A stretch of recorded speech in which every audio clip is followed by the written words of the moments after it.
Hey everyone, today we're going to rank every killer in Dead by Daylight from worst to best. I consider myself a pretty average player, and so I hope I can give a balanced opinion on where the killers land in the tier list. Let's get into it. Starting out with our very weak tier, number 42, the Trapper. As the first killer made for DBD, it does seem odd that Trapper has always persistently been the weakest, but here we are. Trapper is the weakest killer largely because he's simply somewhat outdated, and year by year, patch by patch, he tries to catch up to the strength of the newer killers. His power, however, falls into the common pitfalls of requiring a lot of setup and simply being extremely counterable. Trapper is slow, map dependent, lacks overall map pressure until he's set up, and just doesn't really catch a break in any way. He does have a decent offering of add-ons though, that can often ease his lacking areas. Overall though, Trapper is a product of his time and is likely meant to be here in the tier list, so here he is. Number 41, the Ghostface. Ghosty is an odd one as he's an incredibly well-loved killer, yet he really isn't that strong despite his play rates. He's another killer who's just very slow at getting just about anything done. He lacks map pressure and traversal, and his ability to stalk and mark survivors is rather slow and can be quite easily countered by good players. Ghosty does excel in some areas though, like his stealth. He is probably the stealthiest of the stealth killers, being genuinely very quiet and able to maneuver very efficiently with his crouch and lean abilities. Nowadays, after a few reworks too, he does have access to some genuinely solid add-ons and can definitely be buffed up a bit with certain perks. Ghosty really suffers though when he has to take on a straight chase, eating pallets and just not having much anti-loop, aside a few tricks here and there with his crouch. Both trap and stealth killers alike really suffer in DBD's quicker climate that we have nowadays.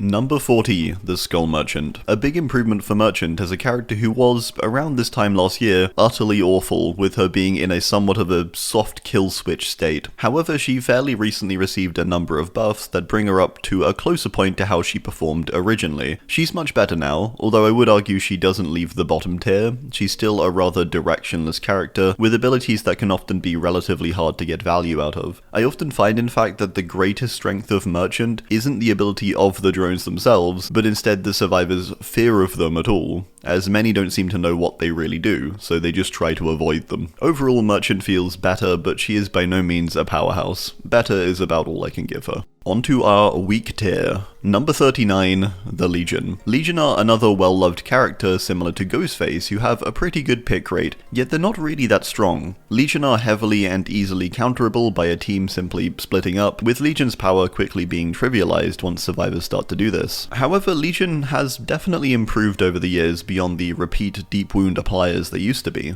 Nowadays, with Legion's faster power cancellation, they can use their ability much more efficiently within a chase to close gaps. Their 5-hit insta-down ability is also pretty solid for situations like a grouped up, altruistic team, as you can punish them for bunching so closely together. Legion's add-ons can also give them an edge, with them also having a semi-decent ability to traverse the map and gather information with killer instinct. Number 38, the Trickster. Trickster is a killer who is actually due a rework relatively soon, I believe, and so there's a good chance this placement will shift upon that. However, for now, Trickster is about the same as he's always been for the last few years, a killer who heavily relies on momentum and big open areas to make the most of his power. Some spaces he's unstoppable, and in others he's rather pathetic in his ability to pressure or even down survivors. Trickster has had a bit of a wild ride over the years, with him being in a spot nowadays where I think, similar to others in these lower tiers, he simply feels a bit outdated and a bit unloved. He lacks an edge that basically every other newer killer has, leaving him rather hopeless on many maps.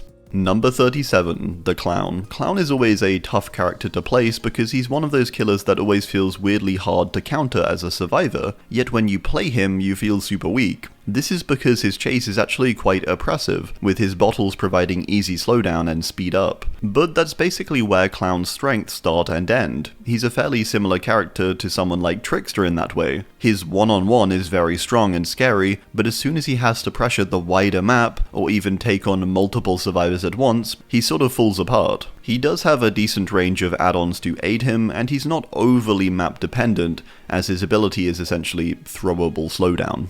Number 36, Sadako. Sadako has gone through a number of changes over the years, and I think it's largely made the player base simply confused what she does. This doesn't necessarily work to her advantage either, as most people still understand the basic loop of, if you see Condemned go up, return a tape to a TV, making her pretty counterable. Sadako's best quality and reason she's above a few others down here is her teleport, which allows her access to most of the map at a very quick speed. Her passive Condemned, whilst often feeling decently weak, can still be very oppressive, particularly on small maps like Midwich, and her stealth, well, it's fine, but decently loud, to be honest. Sadako is rather wanting in the add-on department too, and in general is just a bit of a mess after so many reworks. Number 35, the Hag. So this may be a shocker, as Hag, I think, in the very first tier list I ever made, was either in the top or second to top tier. Hag, like other trap characters though, has suffered greatly over the years with the increasing speed of gameplay. Hag is a character that takes a long time to set up, but unlike Trapper even, I'd argue, her traps can be dismantled by a team in seconds sometimes. Hag is generally best when creating a trap zone where she can heavily control an area, and she does still excel at this. She can be really good in those situations when you get them going, but this can also lead to disaster if her traps are not replaced fast enough. Hag is like a constant game of attrition against the survivors, repeat attacks and repeat whittling down of the survivor spirit. Hag unfortunately suffers with maps too nowadays, and also just pressure, I'd argue. It's so easy to lose with her, and so here she is, even lower than before. Number 34, the Demogorgon. Demo is actually a character I've raised, I believe, from last tier list, and it's down to Demo still having a lot going for it, even if none of it is particularly good. Demo still gets a shot at most things. It has a teleport ability, although a fairly bad and easily counterable one. It has its Shred for chases, which is its greatest strength, I'd argue, and can do some real damage when used well. Then it's got a super mid-range of add-ons and information gathering ability with Killer Instinct. The Demo excels though because it's simple. There's nothing complicated about Demo or its kit, but that's a real strength in many ways. Demo is consistent, I'd argue, even if those consistent results are on the lower end. I think this consistency makes it better than a number of the lower killers, which can do better, but often at the odds of other factors. Number 33, the Pig. Pig is ending off our E tier, with her still being a relatively weak killer as she has been for just about the entirety of DBD history. Pig's greatest strength is her reverse bear traps though, which are essentially just a built-in game delay, a key tool to distract survivors from gens and very rarely kill them. Their main goal, in fairness, is to just buy you time to catch more survivors with your stealth and ambush. Pig has gotten better this year though, particularly in the ambush department, with her ambush actually being really good if a survivor chooses to stay in a loop. She is still pretty hard countered though, by a simple pallet drop, or even just a survivor leaving the loop. Pig really does get a helping hand with her traps though.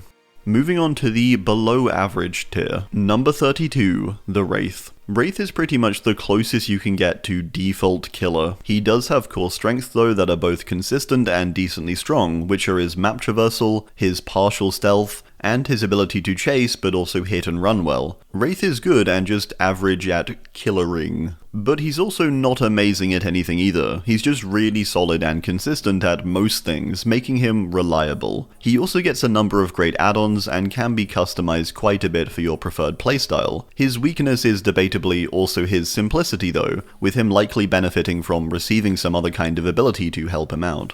Number 31, the Doctor. Doctor is another pretty old killer, but one that has remained fairly average due to this ability focusing a lot on anti-loop. His power to block windows and pallets is still pretty invaluable in most situations. He further gets more information with his larger blast attack, and even a slowdown mechanic with Madness that can provide helpful information too. I think his worst aspect is just the ability to counter him decently easily by running away or pre-dropping. He really struggles against this, and a lot of maps or loops can be quite challenging for Doctor, and result in him needing to brute force them. Doctor, I'd argue though, is relatively simple and still consistent.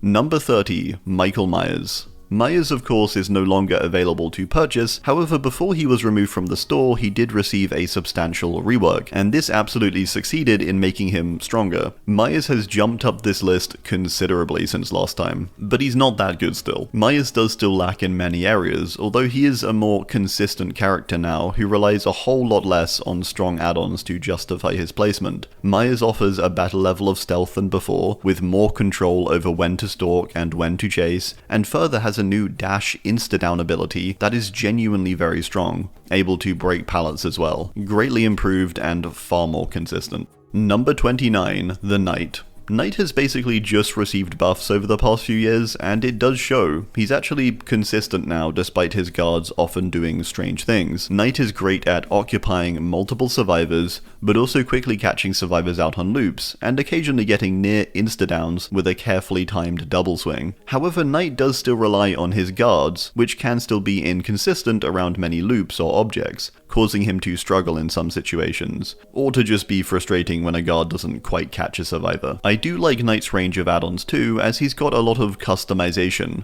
Nowadays with Knight's control over the guards and which ones he uses, he's solid. Number 28, Bubba. Bubba is a bit of a sleeper character who often gets memed on and viewed as only good for camping. And this was maybe true for a time, but not anymore, as camping is a lot harder. Bubba is actually an excellent chaser though, and he's extremely good at punishing survivors who make mistakes with his insta-down chainsaw. He's also extremely good at punishing survivors who group up or are overly altruistic or bold. His chainsaw collision can be frustrating, but I do find day by day it eases and it gets better. Bubba may seem simple, but that's not a weakness, and learning to control his chainsaw effectively can make him really solid. He does suffer, however, with a lack of map pressure and traversal. Number 27, the Dredge. This is a placement that has moved up for me this year after learning Dredge a bit more, simply.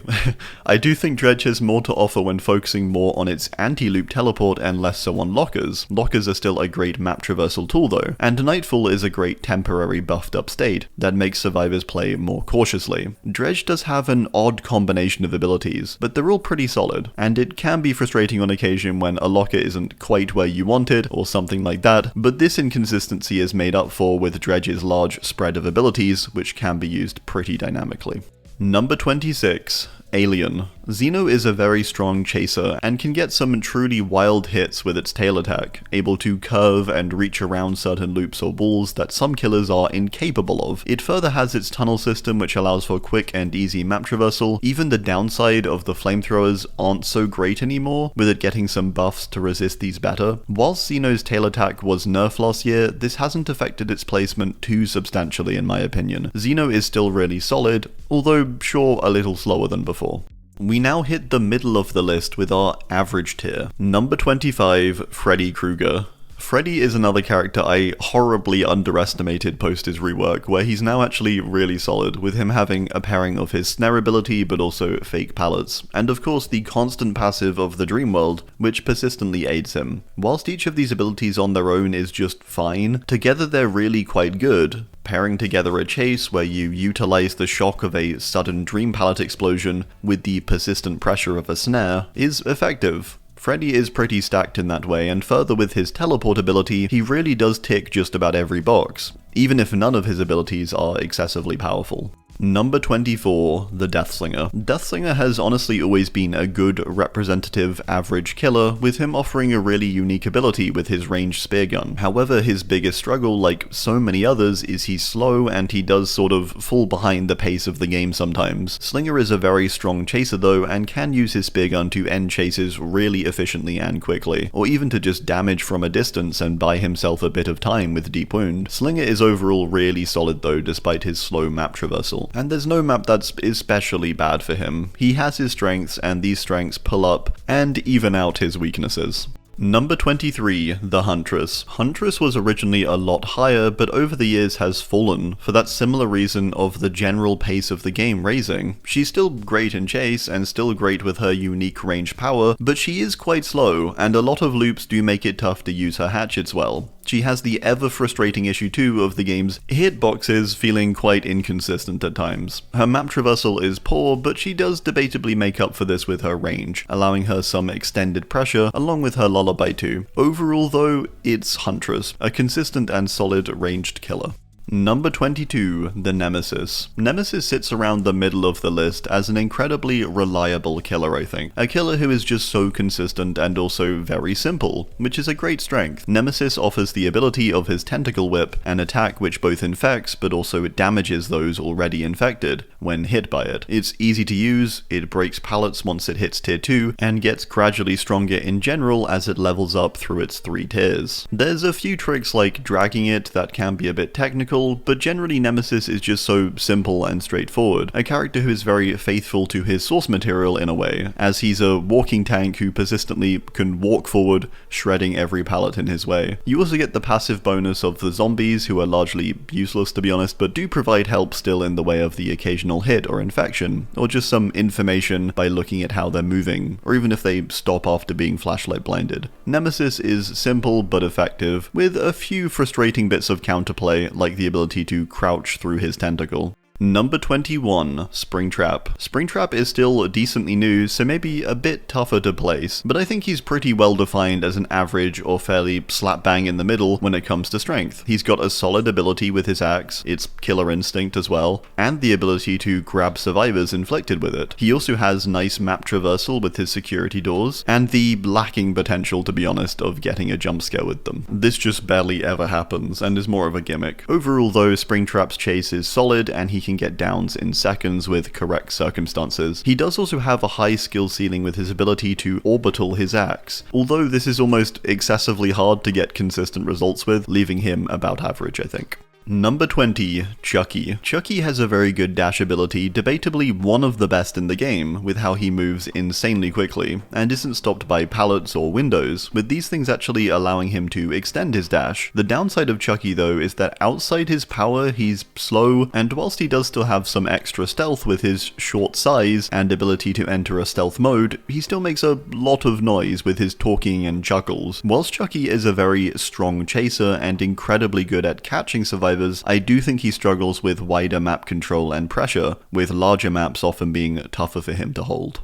Number 19, the Unknown. Unknown is a character that's fallen a decent amount over the years since its release, as I think it's become more widely known how to counter it, and so its power, which originally seemed fairly unstoppable, now is seen with a lot more holes. Unknown does have a lot of potential though, where many other killers have a sort of cap-off point. Unknown doesn't really have this, but it is harder to make good use of its power. It can feel quite awkward at times, and the counterplay of simply looking at it can be quite punishing too, especially on very open plan maps. Unknown does get a bit of a helping hand with a range of solid add-ons and some nice abilities like its teleport, and somewhat passive pressure after applying weakened. That sort of paranoia it has going for it does work to its favor, but the downsides of the power are much of the time too great to make up for its strengths. Number 18, Pinhead. Pinhead is in an interesting spot now, with him being removed from the store, and so no longer being purchasable. This oddly gives him a slight advantage, I'd say, with many newer players very rarely encountering him, and experienced ones getting less practice against him, only compounded by the fact that his play rate is already very low. Pinhead has access to solid abilities that have always done well by him. His anti-loop chain shot ability, whilst a bit tricky, is incredibly effective at its job of slowdown or general anti-loop. His chain hunt can grind a trial to a complete halt until the box is solved, and his teleport is a handy way to pressure survivors if they happen to find the box. His kit really does cover just about every area you'd want it to. It's just the fact that he's quite tough and technical and requires a lot of precision and practice, which occasionally makes him inconsistent or unreliable. Now we move on to our strong tier. Number 17, Vecna. D&D Vecna is a character that I think is fairly suitable to place around the midpoint of the tier list, with him having a number of super average abilities that come together to create a genuinely solid power. Vecna is sort of good at everything, and not amazing at anything in particular either. He's got solid anti-loop, a movement ability, an information ability. It all sort of comes together to make a pretty consistent killer through this all. Although it does require a lot of juggling, the power is also not too tricky tricky despite appearing initially intimidating. Vecna is a solid and average killer who can perform well on most maps. Number 16, Wesker. Wesker is another character who's fallen quite a bit over the last few years, and I think it's because his power has generally just gotten more punishing to use, with many loops nowadays just being really tough for him to get around. Then there's the dodgy collision here and there, and his overall weaker Ouroboros infection. Wesker is just weaker than he used to be, but he is still a strong character, with his movement or dash ability allowing for moments of great precision where you can easily catch up to and down someone within seconds. For every time there's an annoying loop you can't quite get around, there'll be a time with open area where you can reach and down someone within a few seconds. So although weaker and not able to end trials in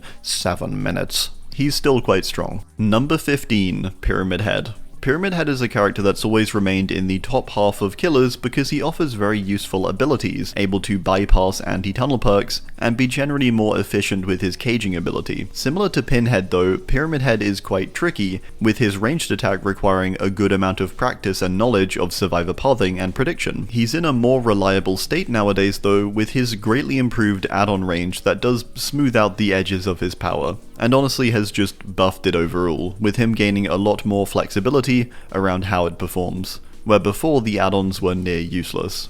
This weakness no longer exists. This makes him quite reliably strong, although decently technical. Number 14, the Plague. Plague is another in this string of killers who are strong, but they have a downside or some kind of complication that stops them from being top tier. I think in Plague's case it's her vomit as a projectile, which can be unreliable at times, but also it's just very different, which does make it harder to pick up. Plague has a lot of strengths, like her ability to quite easily make a full team broken with her basic vomit, and then apply insane pressure with her red vomit, able to apply whole damage states with it. Plague does lack in the area of map traversal and pressure, but I'd argue her range and also ability to infect objects does sort of even this out, as it provides a way to monitor the environment and track where the survivors are, based on where you've been. An incredibly unique character who plays very differently to any other killer. Number 13, the Artist. Artist is another character who has fallen down the list for me, and I think it's because whilst her potential is insane, basically being limitless, she can technically damage a survivor from just about anywhere on the map, but there's a lot that stands in the way of this potential. One of my biggest peeves with this character is how survivors can get rid of crow swarms by just hopping into a locker, a simple action that can completely remove your well-placed long-range crow shots. This means for the most part she ends up basically just being an anti-loop character, which is a great strength for her too. She can shut down loops easily and force survivors away from them. Whilst there's definitely some tricky elements to her and handling her crows, she's undeniably strong, and that potential is absolutely possible. It just depends on the survivors you're facing a lot of the time, and also the map, as some may have strange elevations. Number 12, the Houndmaster. Houndmaster is a character that I want to put higher as her power is honestly really strong, with her basically just having a remote or controllable dash with her dog Snug. Instead of you as the character dashing, the dog does. This in many ways though is a great benefit, and actually allows you to be in 2 places at once within a chase, pressuring from multiple angles with Snug's fast speed and ability to reposition. She's also benefited by the fact that she can traverse the map pretty quickly with Snug's trails, or simply just gain information by sending Snug to go search a gen. Everything about Houndmaster is effective and genuinely strong, but she still has a bunch of bugs. One of the last games I played with her, the screen just started sort of shaking, and I began moving about 10% slower than I was meant to. It's stuff like that. I want to put her higher, but this kind of thing seems to always reoccur for her. Number 11, the Twins. Twins are a character that are often pretty slept on, as they're generally just quite disliked and always have been. But they're actually very good and are able to control a map quite effectively with the ability to be in 2 places at once. Victor especially is the powerhouse of the Twins, with him able to move fast, leap far, and even provide tracking and information when attached to someone or just when he's idle. Victor can cause a lot of damage to a team, especially an already injured one, which he can wipe pretty easily, given he doesn't get crushed. With Twins you also get the advantage of people just very rarely seeing them, which does genuinely lend you a bit of an upper hand, as people just don't expect them, nor do they get to practice against them all too much. Twins are very formidable though. Now up to our very strong tier. Number 10, the Oni. Oni is overall a very strong character, with him being fast moving and capable of insta-downing when his power is active. His main weakness is just getting his power initially, and then subsequently keeping it. Survivors can often halt your progress by pre-dropping pallets and playing extremely safely to avoid you. This is the main weakness though. Aside this, Oni is pretty formidable and is able to get quick back-to-back downs and traverse and patrol the map very efficiently. He does require a persistent momentum though for sure, and things like his add-ons aren't amazing, but there's enough good ones for it not to matter all too much. So, strong character. Number 9, Vecna. Yes, our second Vecna, who coincidentally is called the first. I know, very confusing. Vecna is a very strong character though, with his ability to pull survivors into the World Breaker mode, where he's able to use his ranged vine attack to damage survivors for a health state. This mode is insanely powerful when active, and is honestly really easy to activate as well. When it is, he can essentially just remotely damage survivors, almost like Nurse, except instead of going to the blink, he sort of like places the blink. The tricky part is that he has to be very accurate and careful, and aware that survivors can quite easily counter you, although the power is certainly in your hands with where and when you place the vines. Survivors do get a sound cue, and they can just move side to side every now and then, and it can work out. Vecna also gets a pretty decent map traversal ability that doubles up for an AoE attack. Quite a tricky power, I will say, but when you get the feel for it, it really is just wildly strong. As Vecna the First is fairly new though, this is a rather tentative placement, admittedly. So we'll see what happens over the course of the next year. Number 8, Kaneki. Kaneki is a character who has 100% been nerfed, and in quite a number of ways, but he's still really good, and he still feels very easy to play too, I'd say. Not as easy as before, but still very straightforward. Despite his nerf wall of patches, he's still able to bound and move very quickly. He can still apply damage on first hit and deep wound, and he's able to precisely maneuver and cut off survivors mid-chase. He's a great killer and does what he does maybe better than almost any other movement-based killer, aided greatly by the little bonuses he gets, such as the deep wound application, and his enraged mechanic enabling even more viability for movement and playing around loops, as he gets that extra token. Number 7, Dracula. Dracula is a killer who feels almost designed to tick every box of a powerful killer. He has his 3 forms, one able to damage at range and over loops, another enables him with a dash ability, and then a final one allows a wider movement set and ability to traverse the map fairly stealthily. He's just kind of got everything you'd want, and it's all relatively easy to pick up, and flows well together. The only thing I personally find annoying is the form switching, as I always get the various forms muddled up. Overall though, Dracula really does just have pretty much everything you'd want in a power, but maybe doesn't excel in a specific area like most of the higher killers do.